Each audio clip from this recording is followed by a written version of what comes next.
گرامی قدر سامعین، آپ صلی اللہ علیہ وسلم مسجد نبوی کے اندر تشریف فرما ہیں۔ حضرات صحابہ کرام رضی اللہ عنہم اجمعین سامنے تشریف فرما ہیں، جن میں حضرت ابو بکر، حضرت عمر، حضرت عثمان، حضرت علی المرتضیٰ رضوان اللہ تعالی علیہم اجمعین اور دیگر صحابہ بھی سامنے موجود ہیں۔ آپ صلی اللہ علیہ وسلم نے فرمایا، اے میرے صحابہ، مجھے دنیا کے اندر 3 چیزیں پسند ہیں۔ جب حضور علیہ الصلوۃ والسلام نے یہ فرمایا مجھے 3 چیزیں پسند ہیں، صحابہ کرام رضی اللہ عنہم اجمعین کی تو پہلے بھی یہی عادت تھی کہ جب آپ صلی اللہ علیہ وسلم کوئی وعظ فرماتے، کوئی نصیحت کی باتیں ارشاد فرماتے تھے تو صحابہ کرام رضی اللہ عنہم اجمعین پوری توجہ اور انہماک سے سنتے تھے۔ لیکن یہاں جب حضور علیہ السلام نے فرمایا مجھے 3 چیزیں پسند ہیں، پوری توجہ حضرات صحابہ کرام نے آپ صلی اللہ علیہ وسلم کی گفتگو کی طرف کی۔ یا رسول اللہ صلی اللہ علیہ وسلم، وہ کون سی 3 چیزیں ہیں جو آپ کو پسند ہیں؟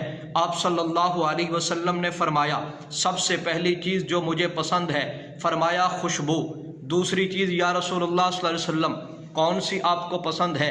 آپ صلی اللہ علیہ وسلم نے فرمایا، عورتیں مجھے پسند ہیں۔ ایک مطلب تو یہ ہے کہ مجھے اپنی بیویاں پسند ہیں اور میں اپنی بیویوں کے پورے حقوق ادا کرتا ہوں۔ آپ صلی اللہ علیہ وسلم نے فرمایا، تیسری چیز کیا ہے؟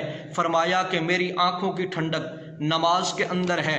یعنی اب ذرا غور کریں، ان 3 چیزوں میں سے ایک ہے عورت۔ میں نے کہا ایک مطلب تو یہ ہے کہ مجھے اپنی بیویوں کا اچھے طریقے سے میں ان کا خیال رکھتا ہوں، ان کی دیکھ بھال کرتا ہوں، ان کے پورے حقوق ادا کرتا ہوں۔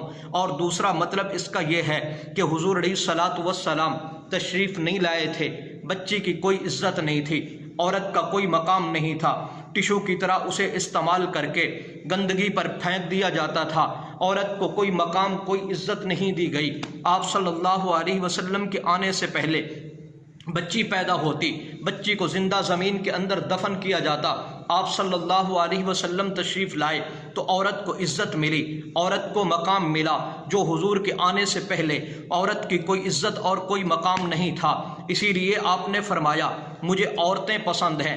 تیسری چیز آپ صلی اللہ علیہ وسلم نے فرمائی کہ میری آنکھوں کی ٹھنڈک نماز کے اندر ہے۔ یعنی مطلب یہ ہے کہ اگر میں اور آپ نماز پڑھیں گے تو آپ صلی اللہ علیہ وسلم کی آنکھیں ٹھنڈی ہوں گی۔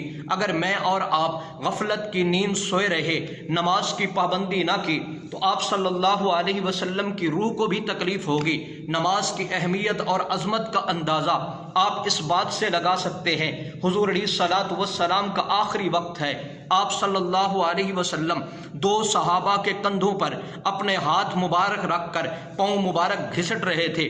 حضور علیہ الصلوۃ والسلام مسجد نبوی کے اندر نماز پڑھنے کے لیے گئے اور آخری وصیت میں اس میں آپ صلی اللہ علیہ وسلم نے یہ بھی فرمایا، اے میرے صحابہ، نماز کے بارے میں اللہ سے ڈرو، نماز کے بارے میں اللہ سے ڈرو۔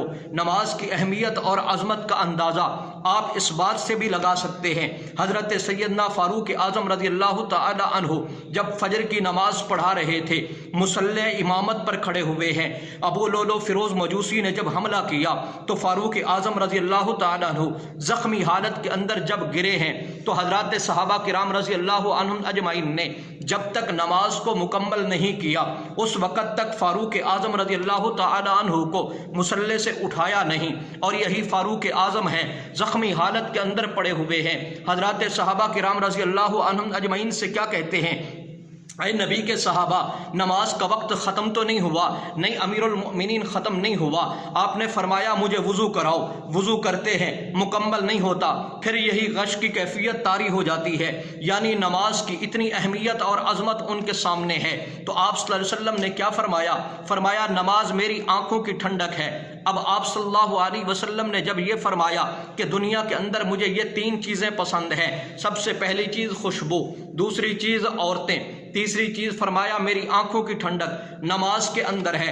اب آپ صلی اللہ علیہ وسلم نے جب یہ فرمایا تو حضرت سیدنا ابو بکر صدیق رضی اللہ تعالی عنہ آپ صلی اللہ علیہ وسلم کے قریب تشریف فرما تھے، عرض کرنے لگے، یا رسول اللہ صلی اللہ علیہ وسلم، مجھے بھی دنیا کے اندر 3 چیزیں پسند ہیں۔